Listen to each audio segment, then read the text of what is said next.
sa punong himpilan ng People's Television Network. Narito na ang isang oras ng komprehensibong pagsisiyasat at paglalahad ng katotohanan sa mga kontrobersya at usapin ng lipunan. Sa pangunguna ng broadcaster na si Cesar Soriano. Samahan siya sa paghahatid ng makabuluhang impormasyon, napapanahong balitaan at malalimang pakikipagpanayam. Dito lamang sa Issue One-on-One. Dito sa ating bayan, palaging may pinag-uusapan. Ano, saan, bakit? Sadyang may nagtatanong. Ako po si Cesar Soriano at samahan niyo ako mag-usisa dito sa programang Issue One-on-One.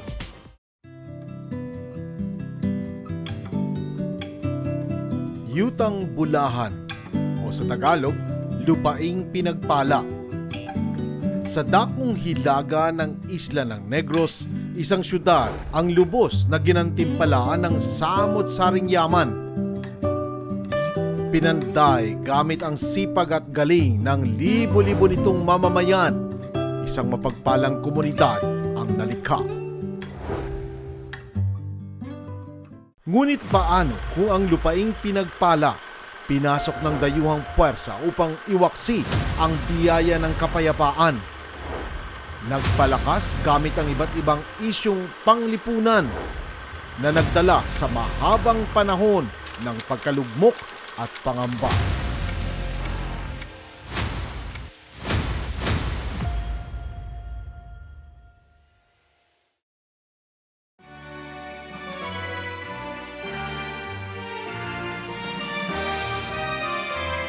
Yutang Bulahan ang pamagat ng himnong kumakatawan sa katangian at pangarap ng mga naninirahan sa isang payak na syudad sa Negros Occidental, ang syudad ng Escalante.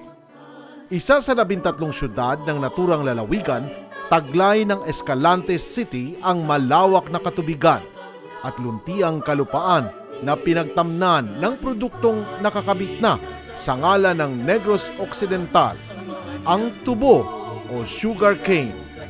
Maliban dito, nilinang din ang lupa para sa iba pang agrikultural na yaman. Patunay na pinagpala ang lupain ng Escalante.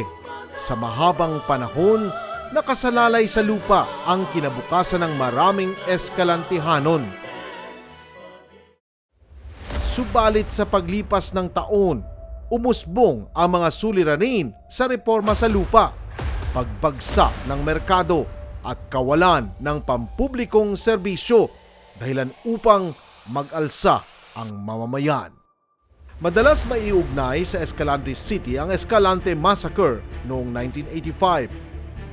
Nilahukan ng libo-libong magsasaka ng tubo na uwi sa madugong kaganapan ng kanilang protesta upang gunitain ang ika-13 anibersaryo ng deklarasyon ng batas militar. Ang naturang protesta ang tumapos sa buhay ng 20 magsasaka at estudyante. Mula noon, lalo pang uminit ang tensyon sa pagitan ng gobyerno at mamamayan na pumanig sa komunistang ideolohiyang hatid ng New People's Army. Kaya naman isang mabigat at mapanganib na tungkulin ang nakaatang sa balikat ng mga namumuno sa syudad kung paano mapanunumbalik ang tiwala ng taumbayan sa pamahalaan.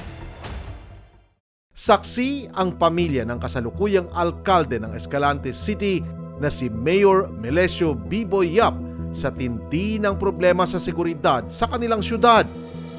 Noong 1989, nang pinaslang ang kanyang tiyuhin ng hinihinalang NPA at mula naman nang pumasok siya sa mundo ng politika, makailang beses ding nalagay ang kanyang buhay sa panganib dahil na rin sa kanyang matapang na paninindigan sa ilang mga isyong kinakaharap ng kanilang lungsod.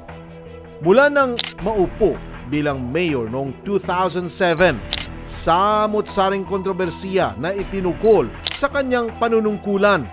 Nariyan ang makailang beses siyang iniugnay sa mga karahasang pakana ng makakaliwang grupo at ang di umano'y pagiging supporter niya ng mga ito.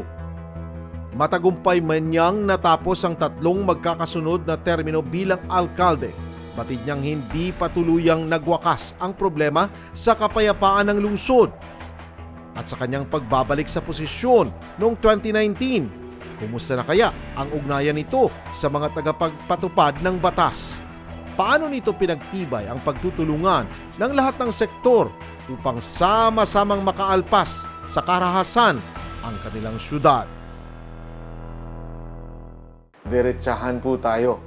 Matunog na matunog ang pangalan na Mayor Melesio Yap. Sabi ng militar, kayo daw po ay merong isang dahilan para makipaglaban para sa kapayapaan at ito nga yung panindigan nyo laban sa mga NPA. Bakit kayo galit na galit sa mga NPA? Actually, Cesar, I will say, hindi ako galit. Okay? But this is my commitment to the people of Escalante. To give them a peaceful place, a livable place, free of all insurgencies, free of bullying, of aiding armed groups. This is my dream. I was not given the chance during my first 3 terms as mayor kasi sobrang politika noon. So, hindi naman humihingi sa akin ng tulong yung armed forces. So, ngayon, humiling sa akin ng tulong, sabi ko, oh my God, ngayon pa yata maano ko yung dream ko na tumulong para sa insurgency. Isa-isahin natin yan, Mayor. This is your dream. Why? Have you experienced or have you been a witness to the gruesome killing of a person na nagpatindi sa'yo na tama na ang patayan sa bayan ninyo? Kayo ba ay masyadong naging involved sa epekto ng insurensiya sa inyong lugar? Yes, of course, as a mayor. So, alam mo kung gaano kahirap kung nakatira ka sa isang barangay na malayo sa kabihasnan, nasa bukid, na kung saan mahirap humingi ng tulong sa pulis, mahirap humingi ng tulong sa military dahil nga malayo. So, wala kang magagawa. Yung kakainin mo, budget ng isang pamilya, tapos hindi pupunta sa iyo na isang grupo, mga armado, so wala kang magawa. Yan ang nangyayari nun sa barangay? Yeah, iyon yung mga experience na sinishare sa akin ng mga taga-barangay. Oh, kahit nga yung kakainin nila, wala naman silang magawa dahil may bisita nga. So you're saying your city is infiltrated with NPA? Yes, I can say that before. How many percent? How many barangays? Out of how many barangays? Yun ang mahirap i-identify. But yung masakit sa akin kasi ganito, when I was elected as congressman, sabihin nila, yung Escalante daw ikapitolyo ng NPA. Sabi ko, at ganun? Hindi naman siguro ganun masyado. Di ba? Okay, I admitted my family was a victim of NPA. Okay. My uncle, yung nakakabatang kapatid ng papa ko, pinasok ang bahay nila. Nandun yun yung tatay ko at saka yung isang kapatid niya. Sa harap nila pinatay yung tiyuhin ko. Okay. So, he was barangay captain at the time. It was November 30, 1989. Bakit daw siya pinatay ng NPA? Sabi nila, baka pinagdudahan, nagsusupport sa military. But are you sure mga NPA ang gumawa nun? They admitted it. At ano daw ang dahilan nila? Sabi nila kasi during that time, meron kaming bus company owned by the family. Okay? Sabi nila, kinuha nila yung yung mga pira na kita ng bus at that time. Sabi nila, tira daw ng basa, ng tao ito, mga ganon. So, that's a question, big question on us. Ano naman kasalanan na gawa ng tiyuhin ko, ng pamilya namin? Isa kaming ordinaryong businessman. So, biglang nangyari yon. So, sabi ko sa sarili ko, baka darating ang araw, pagbigyan ako ng pagkakataon. So, tutulong talaga ako sa gobyerno. Tinanong kita kanina, ano yung reason bakit masyado kang supportive sa military ngayon and the fight against insurgency, no? The government's fight against insurgency. First, it was your dream, sabi nyo. Pangalawa, dahilan ba ito ng pag-support mo sa military? Because you were once tagged as supporting the NPA when you were mayor back then. Is this a way to go away with that issue na hindi ka nga sumusuporta sa NPA at ngayon ay iba ang pananaw nyo? Ako po, biktima ng NPA, yung pamilya ko. Ngayon po, nagiging mayor ako, ina-accuse na ako na tumutulong sa NPA. No, that is not, sir. This is politics. Politika ito. So, alam ko sa sarili ko, darating ang araw, the truth will set me free. Sabi ko, yun nga, kinasuhan ako. Kasabay kayo ni PRRD. Yeah, kinasuhan ako. Kami, I think PRRD, kinunan kami ng police power. So, kinasuhan ako. Murder, 4 na murder, 1 frustrated murder. Yes, of course. So, hindi ko alam. Naging congressman ako, parang doon sa kongreso, parang wala ako sa sarili ko. Bakit? Sabi ko, hindi, walang piyansa yan, di ba? Pasalamat ako sa mahal na poon, kay Lord, na dinismiss ng judge yung case. Hindi ako na-issuehan ng warrant. I could just feel the feeling of a mayor charged with such cases dahil ginawa mo ng lahat tapos parang naging baliktad dahil sa politika. So, was there a time na gusto mong umalis sa politika because you want peace of mind? No, I'm a fighter. Sabi ko sarili ko, hindi, lalaban ako. Because? Dahil mahal ko yung Escalante, mahal ko yung kababayan ko.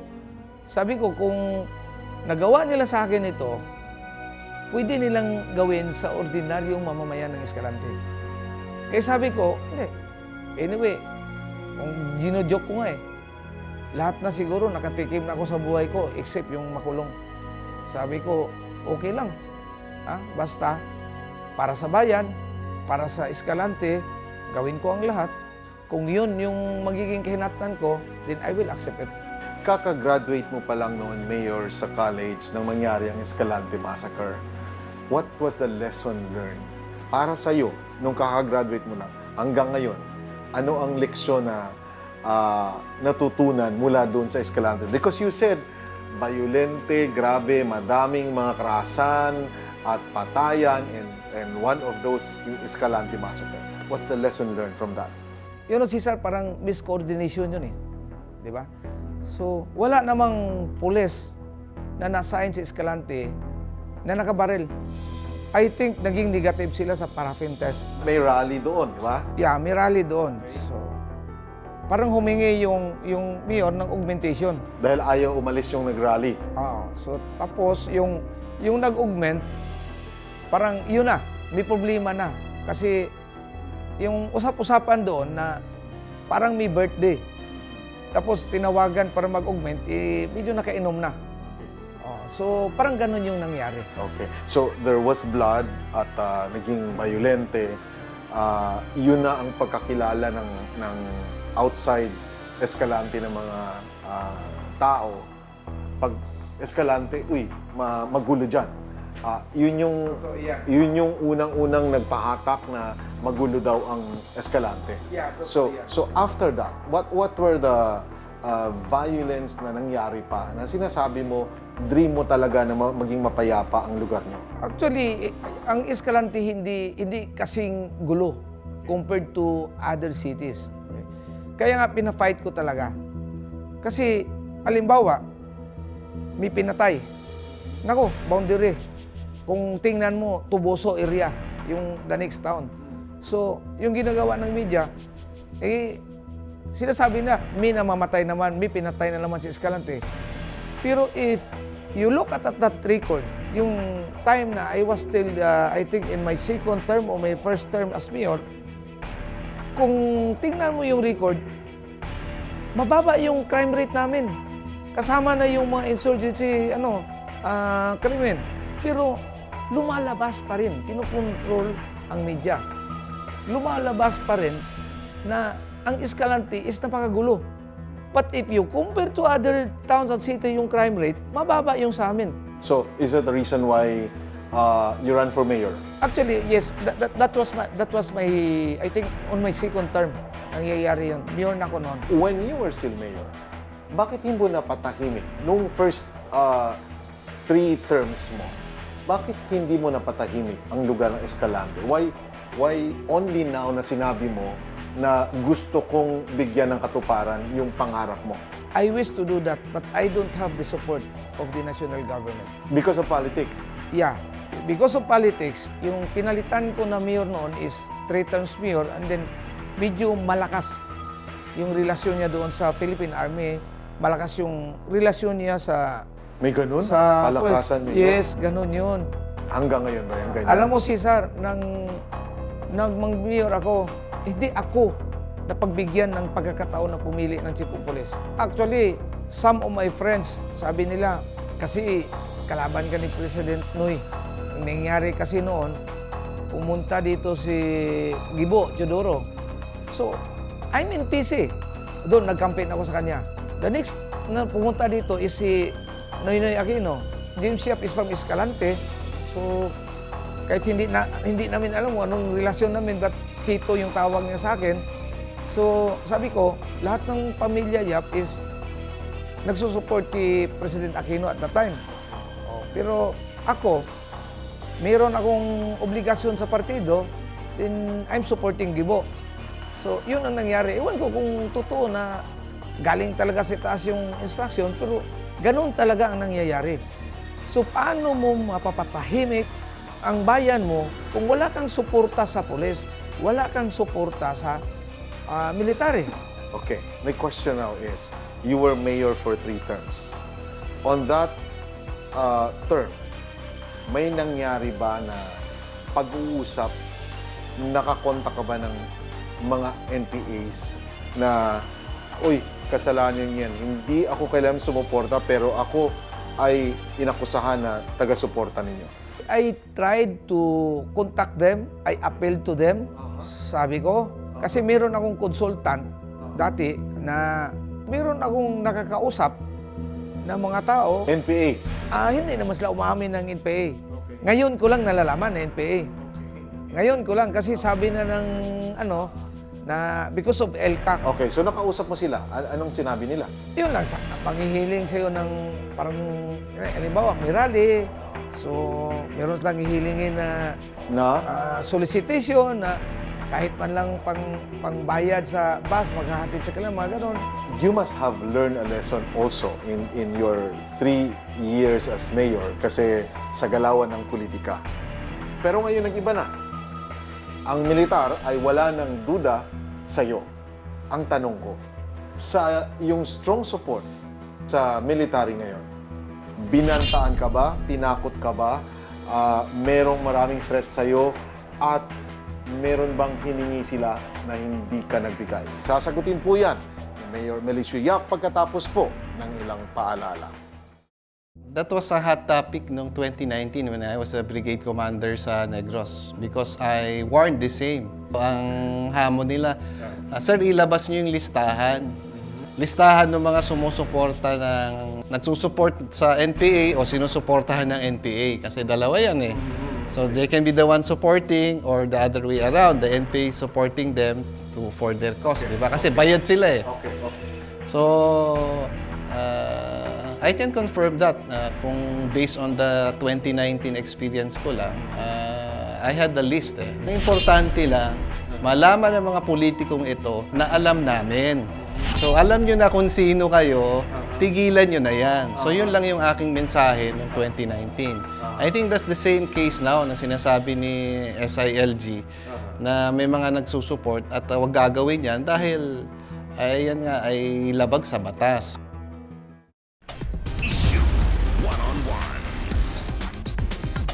Napapanahon, patas at tapat na paglalahad, pagbabalitang may malasakit sa mga mamamayang Pilipino. Sa gitna ng may init na isyu ng bansa, katotohanan at responsableng pamamahayag. Yan ang hatid ng isa sa mga nangungunang broadcast journalist ng bansa na si Cesar Soriano. Sa kaniyang paglalakbay sa bawat sulok ng bansa at sa pagtuklas sa mahalagang pangyayari sa ating lipunan. Dito sa Magandang Gabi, Pilipinas. Tuwing Sabado, alas 5 hanggang alas 6 ng gabi, dito lamang sa PTV. Saan mang panig ng bansa, pag-unlad ang hangad. Kaunlarang hudyat ng mas malawak na oportunidad at mas masaganang hinaharap. Kasama ang mapagkakatiwalaang broadcaster na si Cesar Soriano, tunghayan ang isang oras na pagtuklas sa mga reforma at pagbabago sa bawat sulok ng bansa na nagbigay ginhawa at pag-asa sa mga mamamayang Pilipino. Unlad Pilipinas. Mapapanood tuwing Miyerkules alas 3 hanggang alas 4 ng hapon dito sa PTV.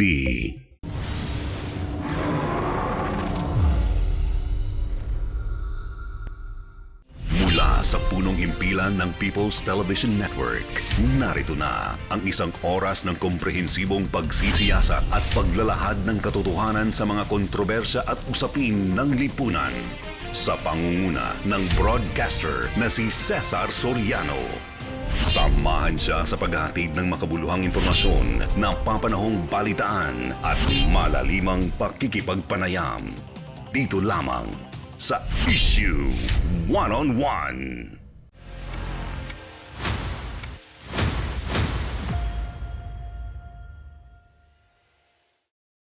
Madalas nakadikit ng pagpasok sa magulong mundo ng politika ang peligro at pambabanta para sa isang lungsod na matagal na naging biktima ng insurensiya. Dagdag pangamba ito sa mga lider dahil sa maaaring implikasyon ng kanilang magiging posisyon pagdating sa ilang sensitibong usapin gaya ng problema sa New People's Army. Kung susuporta ang isang lider sa naturang grupo, tila pangtatraidor ito sa ipinaglalaban ng pamahalaan. At kung maninindigan naman ito sa pagsugpo sa NPA, asahan na ang panganib at panghaharas mula sa nasabing kilusan. Hindi nalingid sa kaalaman ng marami na may ilang politiko ang tila namamangka sa dalawang ilog, lalo na tuwing nalalapit ang eleksyon. Madalas din kasing lumalakas ang pagpaparamdam ng komunistang grupo sa mga politiko tuwing panahon ng kampanya. Kapalit ng pagtalima sa kanilang kondisyon ang ligtas na pagpasok sa mga komunidad na malaki ang kanilang impluwensya. Kabaliktaran naman ang maaring sapiti ng mga politikong tahasan ng pagkundena sa komunistang kilusan. It's really frustrating, kasi kuminsan, imbis na, kaya hindi nga natatapos kuminsan ito, So expectedly, they will take advantage again of the election. So, okay lang kung pera ang binibigay nila. Yung mga reports dyan, ang binibigay, baril na. So, hindi na, can you imagine, you're giving firearms to our enemy? Yun ang challenge nga sa atin. Kaya tamang-tama rin yung paalala ni SILG na huwag magbibigay dito sa mga grupong ito. Para sa mga lider na tulad ni Mayor Yap, mas matimbang ang kapakanan at kagustuhan ng mamamayan. Basta't idadaan sa maayos at epektibong paraan ang pagresolba sa mga isyong idinadaing ng kabilang panig. Ngayong malakas na ang ugnayan ninyo sa militar, gusto ko lang matanong, Mayor, dahil sa stand mo against sa NPA, may pagbabanta ba sa buhay mo? Meron bang mga sumusunod-sunod sa'yo? Natatakot ka ba sa sitwasyon ngayon? Directly na pagbabanta, wala. But yung mga supporters ko, keep on warning me. Na ano daw? Mayor, mag-ingat ka. Dahil galit sila sa'yo, dahil nga marami kang napasurrender, mga ganon. There was an instance in the plaza. I was still a congressman at that time. So, kumakain ako doon sa plaza. Then, it so happened na katatapos ko lang ng kain. So, nagkamay kami with the plastic. Kinuha ko yung plastic sa kamay ko. Nakita kong dalawang tao papunta sa akin. Sabi ko, dead end itong sa likuran ko kasi fountain na. So, nang malapit na siya, medyo tumayo ko, tinadyakan ko yung chair. Okay? So, that triggers me also, may body, binigyan ako, congressman ka, meron kang dalawang bodyguard, di ba? So, Na PNP? PNP. So, that triggers that two PNP officer na parang bubunot sila. Okay, so, yung dalawang lalaki, pawala lang. talikod.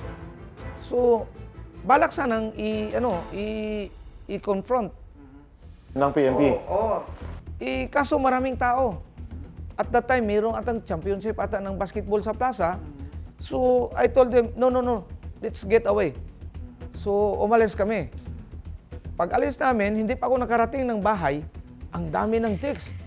Mayor, di mo alam, hindi mo ba nakikita, sinusundan ka, mga ganon. So, nireview namin yung CCTV. So, nakita namin, 3 exit, meron nang nakaandar na, na motorcycle. Meron nang nakaabang na motorcycle. Okay, so that's one instance. Sa bahay din namin, meron ding mga ganon na nakikita na sinusurveillance kami. Merong nagbibinta ng tinapay, 40 pesos na tinapay. Sa labas ng gate. Oo. Pumunta talaga, kinausap yung kasi mayor na ako. So, binigyan ako, tinulungan ako, binigyan ako ng 79 ng detailed security. So, kinausap yung security. Tapos, after that, sinundan namin yung sa CCTV. Mayroong CCTV doon sa highway. Uy, nakikita namin, puto, may van pala. Sumasakay sa van. So, sabi ko, iba to. Nagbibinta ka ng tinapay, 40 pesos, tapos magre-rent ka ng van, di ba? So yun yung pangalawa. Yun yung May pangalawa. pangatlo pa ba? Kinausap yung tao, yung parang bantay namin doon. Tapos may attempt siya na parang bubunot, tapos hindi natuloy, and then umalis. Hindi natuloy kasi nakikita siya ng tao ko. So yun yung 3 attempts. I hope na that was parang false alarm lang yun. Sana. There was no confirmation that the suspects were NPA. Yeah, there is no. So why are you so afraid with the NPA? No, I'm not afraid. Okay. So, as experience, kasi wala namang rewind tong bala eh. Di ba? But you are thinking that the NPA could be the one doing these things to you. Yes, of course. Aha. Bakit sila gumagawa ng ganyan sa'yo? Bakit sila galit sa'yo? Ano ang dahilan? Bakit may pagbabanta kasi nasabi na galing sa kanila? If you're a mayor and you will doing your job, kung lahat ng mayor is ganito, gawin nila ang lahat, lahat kami kakalabanin because kalaban lang gobyerno, di ba? As simple as that. Kalaban lang gobyerno, and then as a mayor, nagtatrabaho ka sa gobyerno, so natural yan. Magkabunggo yung prinsipyo ninyo. Okay, but I also believe that there's still more reason to that. What could be that reason, sir, na medyo dun sa anggulo na yon nagalit sila? You said earlier na dahil sa ikaw ang nagpapasimuno sa mga maraming pagpapasurrender. Okay, yun ang sabi nila. Because sabi nila, if not for me, hindi aabot ng 2,600 ata yun yung masurrender eh. 2,000 surrenders? Yeah. Ikaw ang nagpasurrender? I will not admit na ako. Part yun, yung pagiging professional ng Philippine Army. Kasi sila talaga eh. But you had a hand on that because you're the chairman of the municipal ELCAC. Yung trabaho ko lang doon, tumutulong ako sa kanila na ma-reach out yung mga taong ito. Kasi hindi na kilala, kilala ko. Hindi ko naman alam na actually NPA pala or supporter ng NPA. Sasabihin ng Philippine Army sa akin, ng ISAPS, ng intelligence, sabihin na, sir, kilala mo to? Yes, kilala ko yan. I can arrange na mag-meet kayo. 2,000 surrenderies, kailan nangyari yan? For a span of how many months or years? I think we started September when I was still a congressman, September 2018. It's more than 2 years. Hindi, 1 year. 1 year. So, parang ganun din. September ba yun? O October din na 2019 na. Ang pag-surrender ay hindi basta-basta. There must be a reason bakit sila nag-surrender. Bakit sila nag-surrender, sir? Napakarami na mga tao na pina-reach out nila sa akin and then they talk. So, I will admit, iba na talaga yung sundalo natin ngayon. Yung professionalism nila, the way they treated yung mga supposedly suspects, palagi kong makikita na after ng pag-uusap nila mag-iiyakan. Kilala ko lang siya because of course I was a mayor for 9 years. So, kilala ko sila lahat. Pero hindi ko alam na ganun na kalaki yung involvement nila. But because of magaling yung mga sundalo natin, then meron sila nakuhang impormasyon, mga ganon.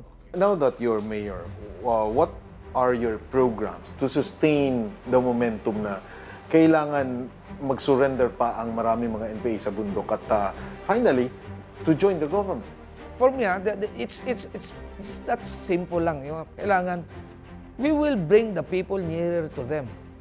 Yung mga kailangan nila, malalaman mo kung andoon ka. Di ba? Kung andito ka lang sa office mo, at saka yung malayo ka sa kanila, so kahit magsisigaw pa sila, hindi mo maririnig. At this moment, gusto kong pasalamatan yung programa ng ILCAC. Especially si PRRD, ang daming project na natatanggap. Alam ko hindi matatapos yan. Yung ibinigay nila na concreting, what is 20 million concreting for a barangay who needs a 60 or 100 million concreting. So but at least nakikita ng mga tao na wow, sa tanang buhay nila ngayon 50 years old, 60 years old sila, hindi sila nakakita ng nagko-concrete doon sa barangay nila. Hindi sila nakakita ng mixer, hindi sila nakakita ng nagtotoo talaga na sinisiminto ang kalsada nila. So you're saying these are the barangay recipients na may 20 million kasi cleared na ang kailang barangay. Yes. Cleared na nga ba? As of now, clear of course. But alam natin na balik-balikan sila. What will be the impact to giving 20 million to a group of barangays pag malaman kaya ng ibang mga barangay ito na hindi pa cleared? Epekto ba ito na kailangan tumulong na tayo at ipasurrender na natin ito nakilala natin? Actually, Cesar, dito sa Escalante, we have 21 barangays, lahat naman sila tumutulong. But it's a matter lang siguro na hindi naman basta-basta one time na maibigay. So, out of naman siguro, parang pag-control lang sa budget na kulang pa. So, inuna lang muna yung ibang barangay. You have 240 million downloaded to your account. 280. 14 barangays. And right now, ilang porsyento na ang nakapagpa-implement? Ongoing lahat. Ongoing lahat ang implementasyon. So, yung ibang barangay, yung 20 million nila, 16 million doon or 15 million for road concreting, yung 5 million na meron silang farm tractors, mga ganon. So, para tulong na rin sa mga small farmers, yung mga carp beneficiaries na walang mga traktora. Okay. Sir, so these are your strategies para mapasurrender pa ang maraming NPA? Not necessary strategy, but for me, let's do our job, do the right thing, and let that people understand na it's useless to wage a war of a good government. Na darating ang panahon na mari-reach out din sila ng gobyernong ito. Dahil ito ang totoong gobyerno, ito ang gobyerno sa kay President Rodrigo Roa Duterte, ito ang gobyerno na totoong nagtatrabaho para sa bayan. May namumuong galit kahit hindi mo man masabi noong pinatay ang uncle mo. Correct? At first, yes, of course. Okay. And dahil doon, sabi mo, I have to do something. I have to prioritize na kailangan maging mapayapa, wala ng patayan na mangyayari. Kaya nagpapatuloy ka na maging mayor. Correct? And you are accepting now surrenderies. Kung halimbawa, mayor, yung pumatay sa uncle mo ay susuko sa'yo, tatanggapin mo ba at papatawarin mo ba? Sasagutin po yan ni Mayor Yap pagkatapos po ng ilang paalala.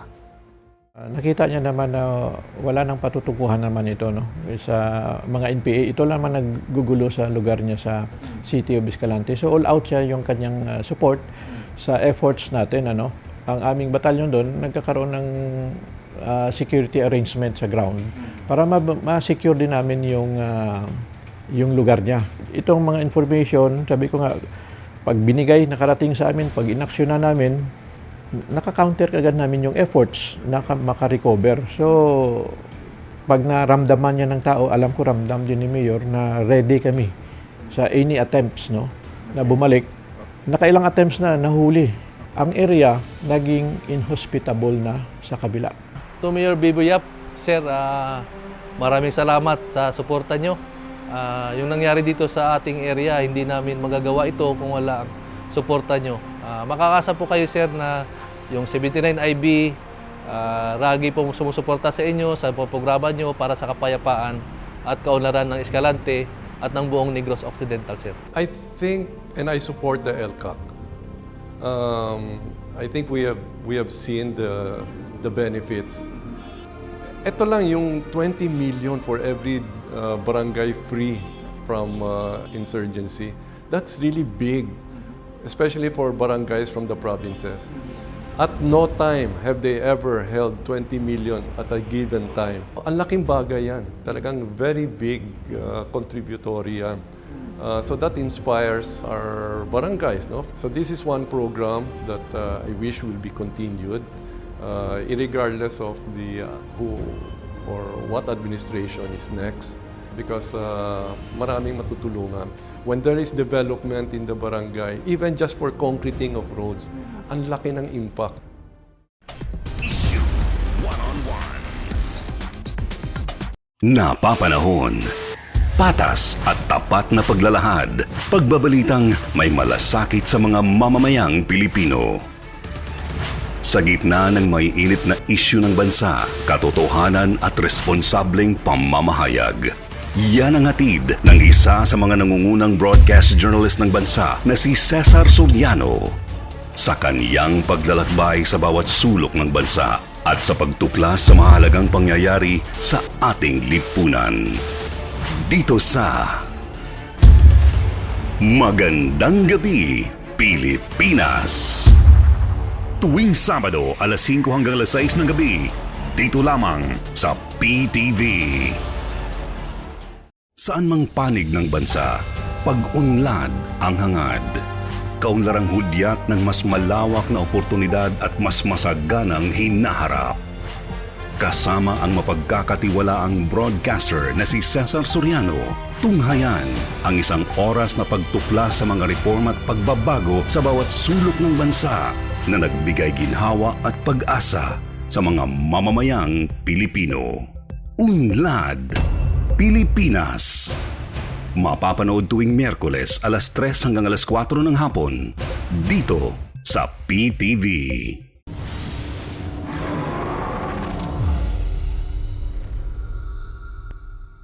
Mula sa punong himpilan ng People's Television Network, narito na ang isang oras ng komprehensibong pagsisiyasat at paglalahad ng katotohanan sa mga kontrobersya at usapin ng lipunan. Sa pangunguna ng broadcaster na si Cesar Soriano. Samahan siya sa paghahatid ng makabuluhang impormasyon, napapanahong balitaan at malalimang pakikipagpanayam. Dito lamang sa Issue One-on-One.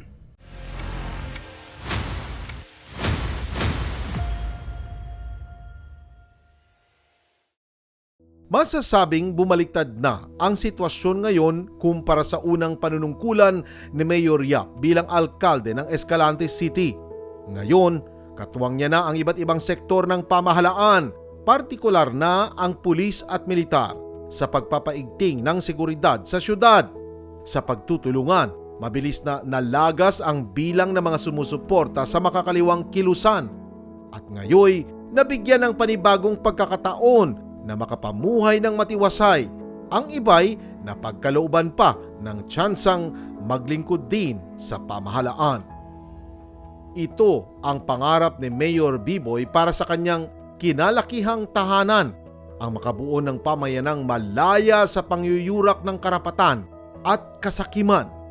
Malalim ang pinaghuhugutan ng kanyang paninindigan para putulin ang paghahari-harian ng komunistang grupo sa kanilang lugar. Subalit, handa nga ba siyang panaigin ang pagpapatawad mula sa masalimuot na nakaraan? Kung susuko ang pumatay sa uncle mo sa'yo, tatanggapin mo ba? Patatawarin mo ba? Time heals. So, healed na kami. To be honest lang, kilala namin sila. Nakikilala na dahil sa, yun nga, na meron namang mga intelligence, may mga ebidensya. NPA yon. Yeah, NPA yun. Ngayon, so, matatanda na, nandyan lang naman. Naglalakad lang sa kalsada. Wala kang pakiramdam, nagantihan mo siya? Hindi ko, wala talaga.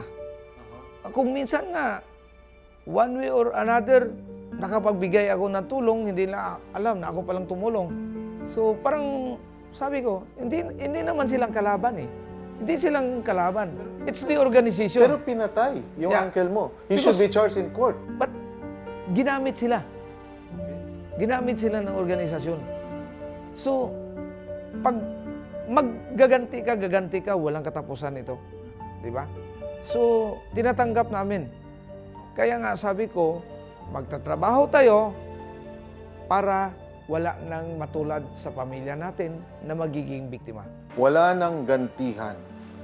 So, the national government has refused to talk with the Reds. Are you in favor for a localized talks, peace talks with them? Yes, of course. How will you do it, Mayor, when yung military is intensifying also their operations against the NPAs? Like recently, dalawang sunod-sunod, nakainkwentro nila ang grupo ni Kaela. Meron ding isa na grupo na nakainkwentro na napatayan ang kalaban. May isang sundalo din ang napatay. How could this happen when there are skirmishes, when there are operations, and you are also dreaming for a local peace talks? Can we do it together the same time? Meron lang silang option. Okay? So, what is their option? Kung ayaw na nila, then there is Mayor Yap na pwede nilang puntahan, na pwedeng mag-bridge sa kanila, kasi ako, hindi naman ako tutulong kung hindi ko nalalaman. Sa totoo lang, Cesar, nagpasalamat ako, iba na talaga ang sundalo ngayon. Gusto kong iparating sa kanila, iba na ang mga sundalo ngayon. Professional, at saka wala na yung time of salvaging, wala na yung time na binubugbog ka, wala na yon. Kaya sabi ko sa kanila, kung you change your mind and you want to stop what you are doing, then here I am, tutulungan ko kayo at dadalhin ko kayo sa totoong gobyerno. You talk so highly of the military's professionalism. You are an awardee of the ISAF. As a mayor, may binigay silang award. ISAF and 79th IB.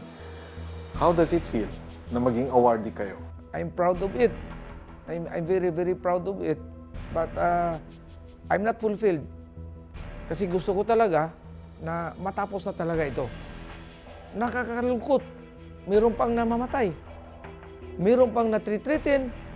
Meron pang mga kukunti-kunti na. Kunti na lang, but meron pa rin. So, sabi ko hindi pa tapos. Hindi pa tapos ang misyon. Dito sa inyong syudad, ilang barangay o barangay officials ang sumusuporta pa rin sa NPA? Let's say, rate 1:10. So merong sumusuporta? Hindi ako sure. So mga 50% siguro, yung duda ko 50%. Kung meron mang sumusuporta, I think 1 or 2. Sa mga sumusuporta ng mga barangay officials, mga taga-gobyerno, hindi mo ba sila papailan ng kaso? Wala naman tayong ebidensya. Are you not going to investigate? Actually, yung para sa akin ayaw nilang magsuporta. Nakatira sila sa Barangay Bukid. Now, kung pupuntahan sila madaling araw, pupuntahan sila doon gabi, ano naman gagawin nila? So that's why alam ko kung parang naiintindihan ko yung nangyayari sa kanila. Kahit ayaw nilang sumuporta, pero wala silang magawa. Maraming strategy ang NPA, Mayor. Kaya nga minsan, sabi mo, nafe-feel mo na binantaan kanila. And there are LGUs na may experience na nakapasok ang NPA sa kanilang mga opisina. Sa tingin mo dito sa inyong LGU, wala kayang nagmamanman sa inyo para magbigay ng impormasyon sa inyong mga kalaban? Palagay ko meron. How do you feel about that? Are you not alarmed by that? Yeah, we're alarmed, but we are also prepared. Are you not investigating or hindi mo ba sila tatanggalin dito sa munisipyo? Dito sa munisipyo, tinanggal na lahat natin ng pero we are not 100% sure. Intelligence is not 100% So paano sure. yan? Nagdududa ka, tapos hindi mo talaga ma-sure na ito'y klarong panggobyerno, hangin ka.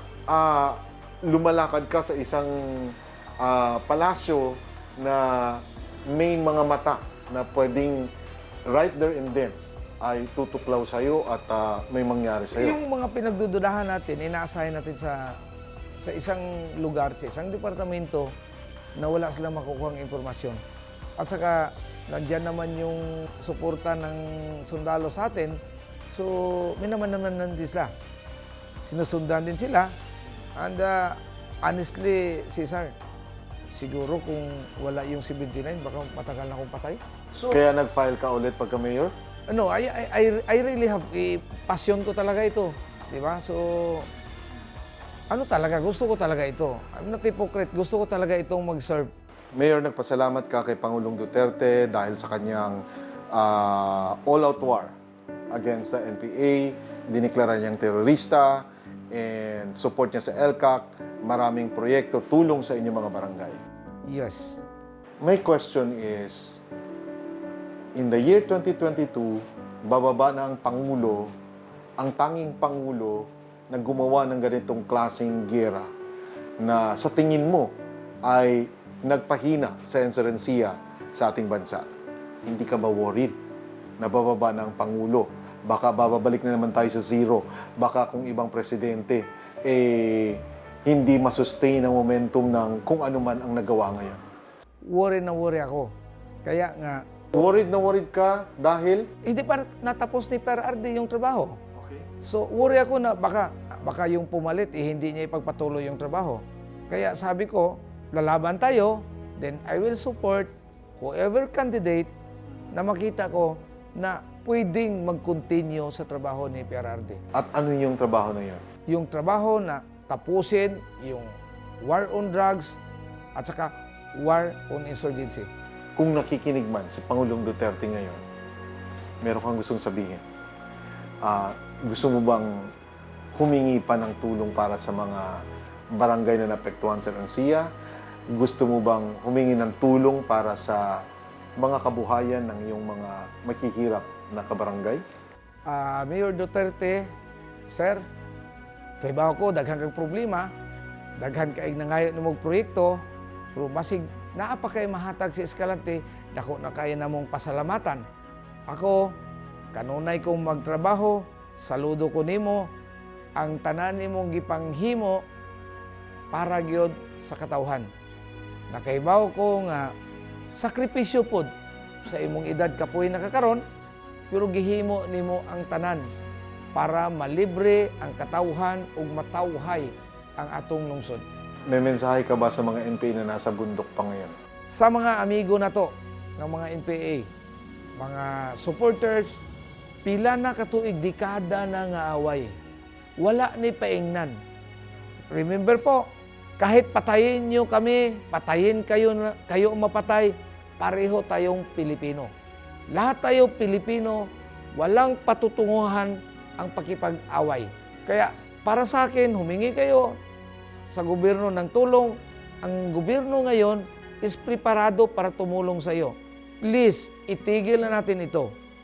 Let's go back to the fold of law at ipagpatuloy natin ang kapayapaan ng bansang Pilipinas. At sa mga sundalong nagbuwis ng buhay at mga buhay na sundalong hanggang ngayon nagpakita ng kanilang katapangan para protektahan ang mga mamayan at ang mga mayor na kagaya mo na pinagbabantaan, meron kayong mensahe sa kanila?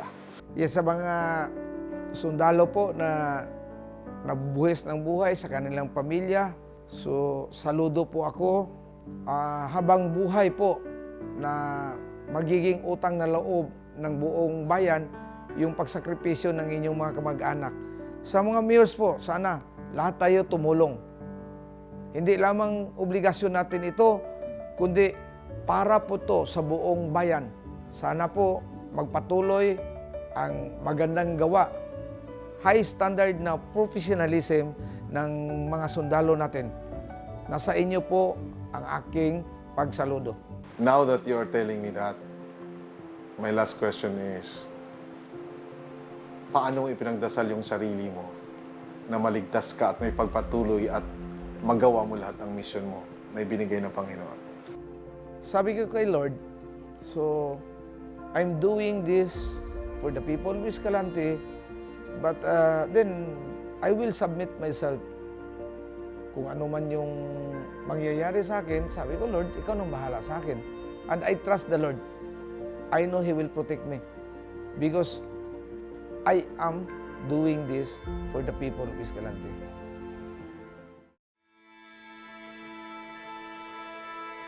Sa patnubay ng may kapal, patuloy na kumakapit at nananalig si Mayor Biboy Yap. Pagdating sa mga hamon ng kanyang piniling daan, batid nito ang kakambal ng daang tinahak at handa siya sa anumang ibubunga ng pagpanig niya sa karapatan ng pangkalahatan. Sa pag-abante ng Escalante, unti-unti nang masisilayan ang isang transformasyong isinilang mula nang namayani ang pagkakaisa sa kanilang lungsod. Magandang pahiwatig ito na malapit nang mapalaya sa kalunos-lunos na imahe ang Escalante. Pinatunayan ng Yutang Bulahan na ang kanilang lupain ay pinagpala, hindi lamang sa likas na yaman, kundi pati na rin sa lider na taos-pusong naglilingkod at mamamayang handang magkapit-bisig para sa ikapapayapa ng kanilang lungsod.